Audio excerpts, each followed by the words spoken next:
I was 24 when this happened, working the night shift at a small grocery store off Route 19 in Ohio. Back then, my life was pretty routine. I'd clock in at 10 p.m., grab a coffee from the machine that always tasted a little burnt, and settle in for another slow night.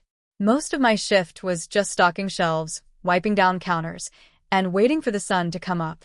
Nothing exciting ever happened there, and, honestly, that was the part one liked. The place was quiet, predictable, and easy to handle. On most nights, I moved through the aisles without thinking much about anything. It was the kind of job you did half asleep, with the radio playing low in the background and the fluorescent lights humming overhead. I had gotten used to the silence of the store after midnight. It didn't bother me anymore. If anything, I found the quiet calming. I'd go hours without seeing another person. Every once in a while, a trucker would stop for snacks or a local would swing by for cigarettes, but besides that, it was just me and the empty aisles. The store wasn't big. Just 5 aisles, a freezer section, a tiny bathroom, and a storage room in the back that always smelled like cardboard and old cleaning chemicals. I had worked there long enough to know every sound the building made, how the vents rattled when the heat kicked on, how the back door creaked if the wind pressed against it, how the coolers clicked when the compressors kicked in. It was the kind of place where, even alone, you always knew what to expect. At least I thought I did. That night started like any other. I was restocking cleaning supplies in aisle 4. It was around 11:45 p.m., quiet as usual. I remember checking my phone, seeing that only 2 hours had passed, and sighing because the night felt slower than usual. I grabbed a box cutter, opened a new case of bleach bottles, and started placing them on the shelf one by one, not really thinking about anything. Then I heard something, just a soft sound, barely noticeable. It came from the back of the store. At first, I thought it was the compressor again, the same noise I'd heard 100 times. But this sound was different. It wasn't mechanical. It wasn't the wind. It sounded more like a slow, careful shuffle, like someone trying not to be heard. I stopped stalking and listened. The sound didn't come again, but something about the way it happened, so quiet, so out of place, made my chest tighten a little. I glanced down the aisle, expecting to see nothing as usual, and I did. But the feeling didn't go away. The store still looked normal, but the air felt heavier, like the silence had changed in some small way I couldn't explain. I tried to brush it off.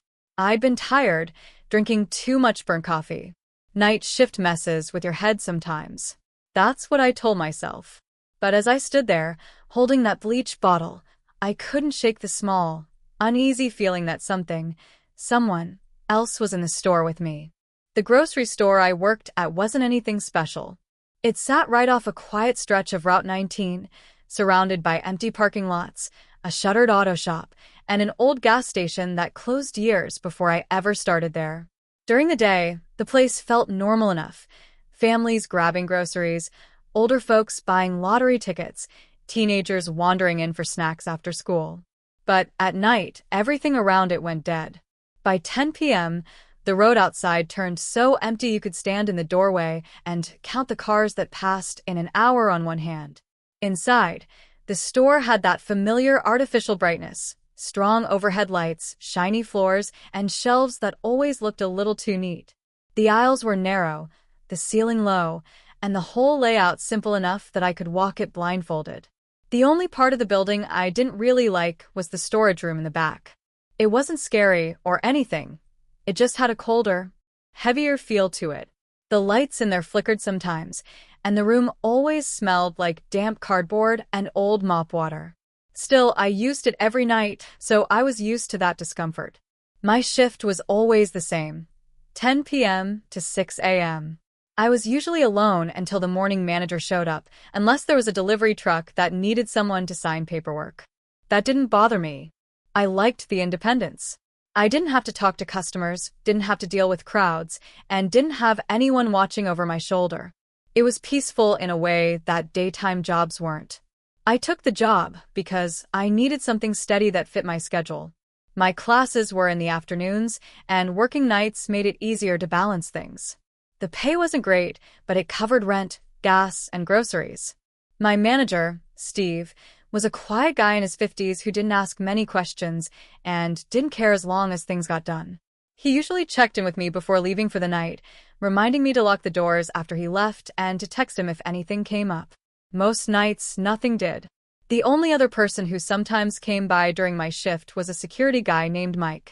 He worked for a company that handled a few local businesses, and he usually did his rounds around 1 a.m.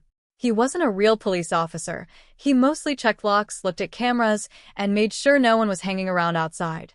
He'd stop in to grab a coffee and talk for a few minutes before moving on. I didn't mind him. He broke up the long stretch of silence in the middle of the night. The atmosphere inside the store changed after midnight. The bright lights stayed on, but the silence made everything feel bigger, like the aisles stretched farther than they actually did. Every sound, vent rattles, cooler clicks, even the hum of the lights, felt sharper because there was nothing else to cover them up. It wasn't creepy, not at first. Just quiet. Predictable. Familiar. That night felt the same as all the others. Normal. Still. Nothing unusual. I had no reason to think anything was wrong. No reason to be worried. No reason to look over my shoulder. At least, not yet. It was a little after midnight when the store's atmosphere started to feel different. Nothing dramatic at first, just small things I wouldn't normally notice. I had moved to the freezer aisle to rotate stock, and the moment I walked in, the air felt heavier than usual. The freezers always made the area colder, but this was different. It felt like someone had opened a back door and let in a colder draft. I checked the freezer seals, the vents, even the thermostat, but everything looked normal. While I was crouched down lining up frozen dinners, I heard a soft noise from the far end of the aisle. It sounded like something brushing against metal, quick, light, almost like someone dragging a sleeve across a shelf. I stood up and looked down the row. The aisle was empty. Nothing on the shelves was out of place. I waited a few seconds to see if it happened again, but the store went completely quiet. I told myself it was probably just something settling, a box, the freezer fan, maybe even the plastic wrap tightening on a product. Night shifts mess with your senses. You start hearing things that aren't really there, especially when you're tired. So I kept working, trying not to think about it. About 15 minutes later, I was in aisle 2 facing the cereal shelves when I heard another sound. This time it was a soft thud from behind me, like something dropping onto the floor. I turned around, expecting to see a fallen box or a can rolling. But nothing was there. The floor was clean. I even checked the next aisle in case something had toppled over on the other side, but everything was untouched. That was when I felt it, a small, quiet sense of being watched. It wasn't strong enough to panic me, but it sat in the back of my mind like a whisper you can't quite hear. I kept glancing toward the front doors, then the back hallway, half expecting to catch someone out of the corner of my eye. But the store looked normal. Bright. Empty. I went back to stalking, but I found myself moving slower, listening more than working. The radio at the front counter started crackling again, the same static sound it made earlier, but louder this time. It wasn't unusual for the signal to cut out now and then, but tonight it sounded different, like the interference had a pattern to it, starting and stopping in uneven bursts. When I walked toward the storage room to grab more stock, the feeling only got stronger. The hallway leading to the back was darker than usual because one of the overhead bulbs had burned out earlier that week. As I walked through, the shadows stretched across the walls in a way that made me feel like they were shifting. I tried to ignore it, telling myself it was just bad lighting. But as I reached for the storage room door, I heard something from inside, just a faint, slow shuffle, like a shoe sliding across the concrete floor. I froze. It wasn't loud. It wasn't clear, but it was real, too real to ignore this time.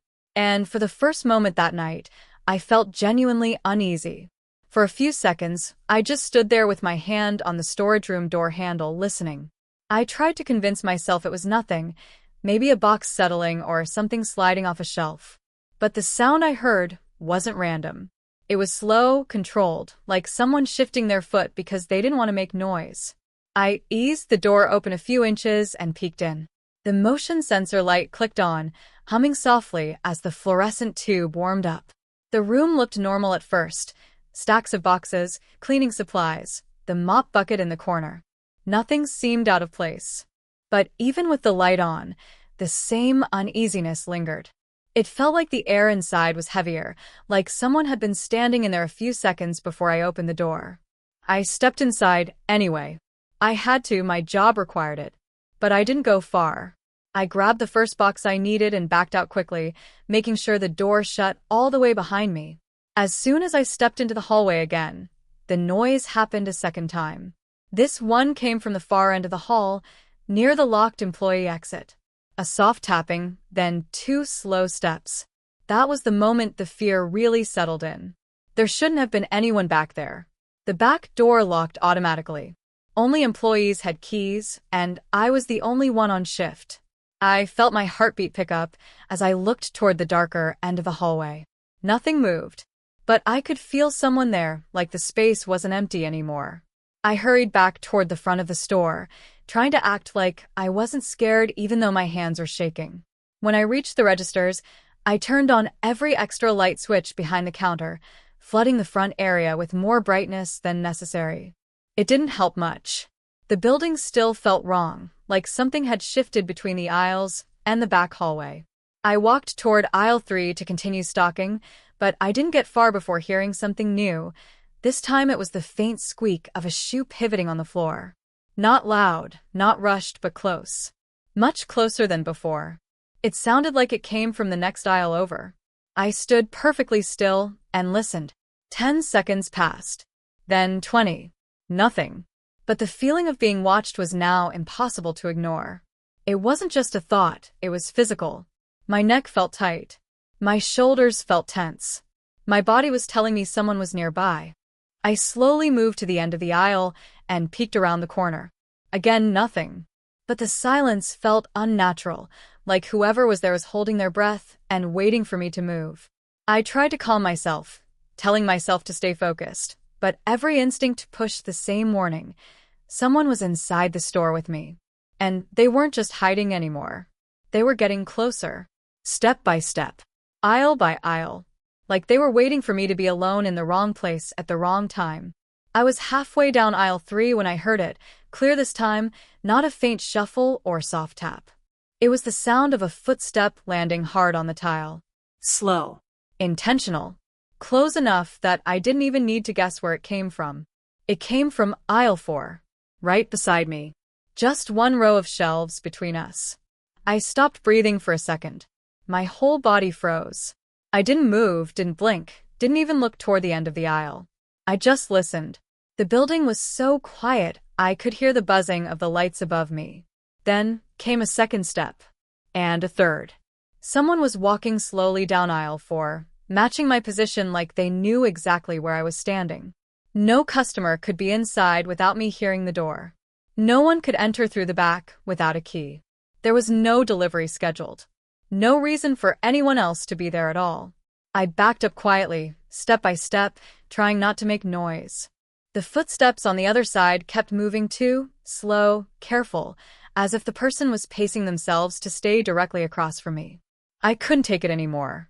I turned quickly toward the end of the aisle and peeked around the corner. And that's when I saw him. A man. Tall, thin, wearing a dark hooded jacket. He was standing at the end of aisle 4, turned halfway toward me, as if he'd been waiting for me to look. His face wasn't visible under the hood, but I could see his posture. Tense, ready, frozen in a way that told me he hadn't just wandered in by accident. He wasn't shopping. He wasn't lost. He was watching me. The moment he saw me look at him, he stepped forward fast. I ran. I didn't think, I didn't speak, I didn't look back. I sprinted toward the front of the store, almost slipping as I cut through the end of aisle 2. I heard him behind me, the sound of shoes hitting the tile harder and faster. He was running too. I reached the front counter, grabbed my phone, and tried dialing 911. My hands were shaking too much. The screen blurred. I hit the wrong numbers. I tried again.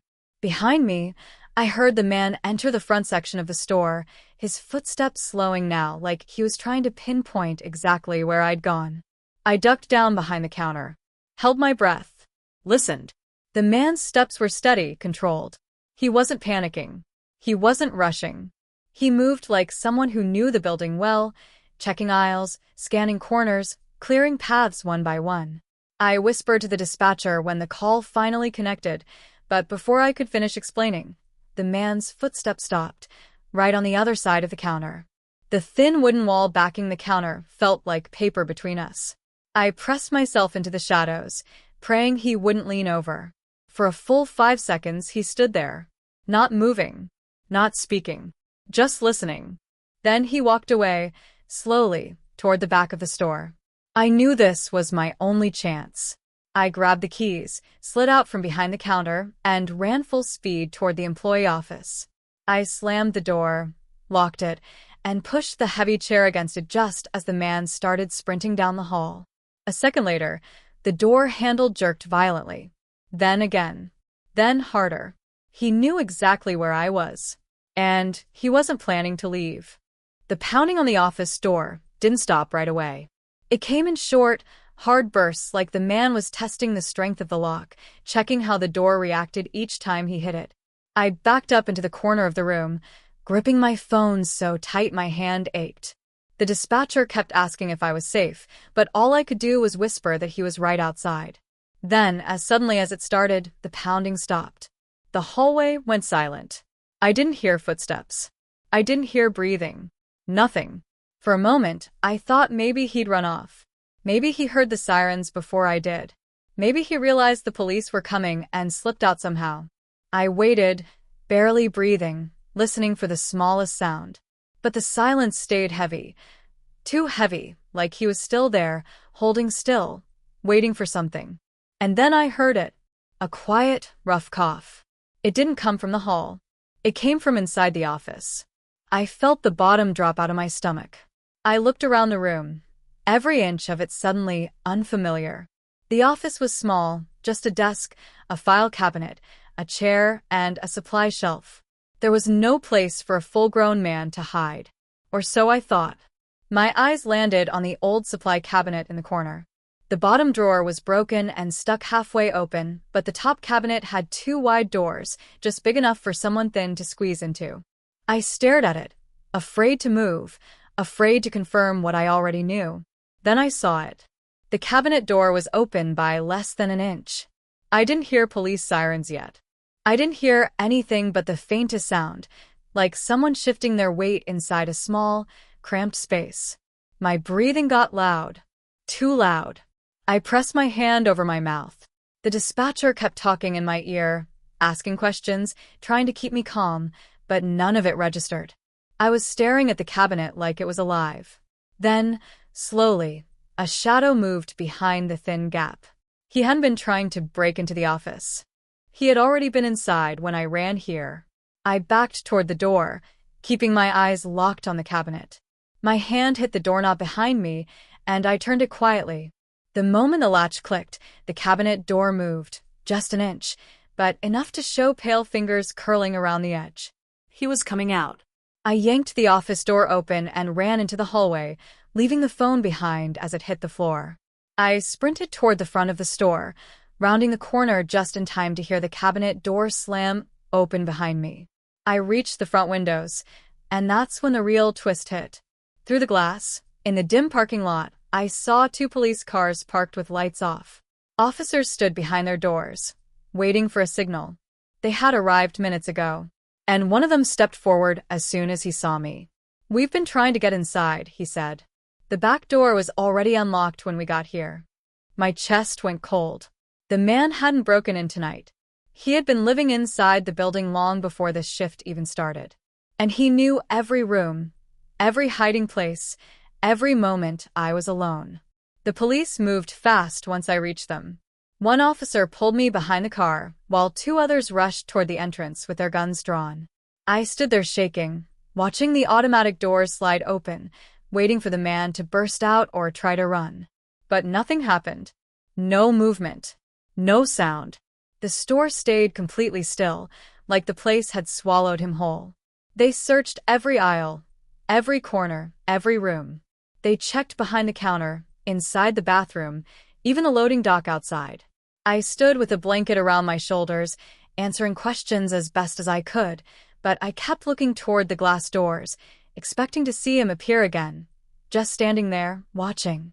When the officers came back out, their expressions told me everything before they said a word. He was gone.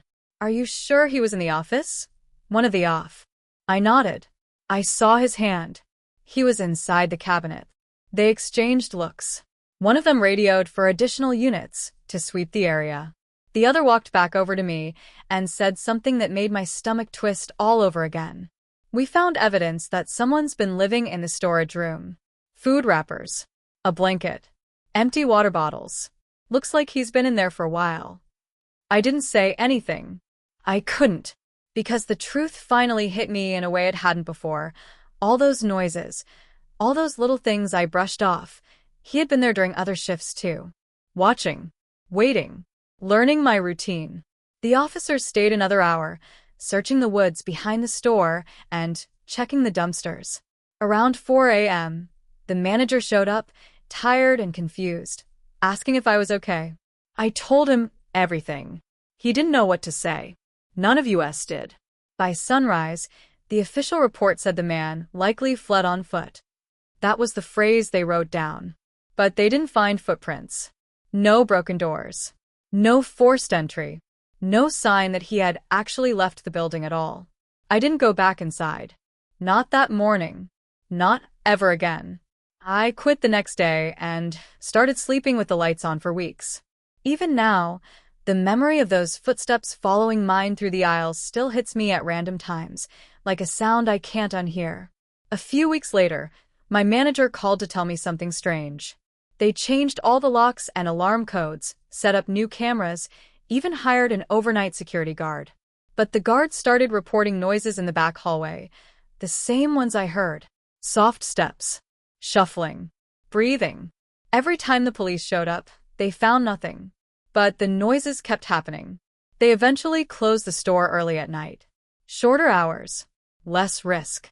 I haven't been inside since that night, but I still drive past it sometimes. The parking lot always looks empty. The lights in the windows flicker a little, just like they used to. And whenever I stop at the red light nearby, I can't help looking toward the dark aisles through the glass. Because sometimes, just for a second, I swear I see a shadow move inside. And I still don't know if he ever really left.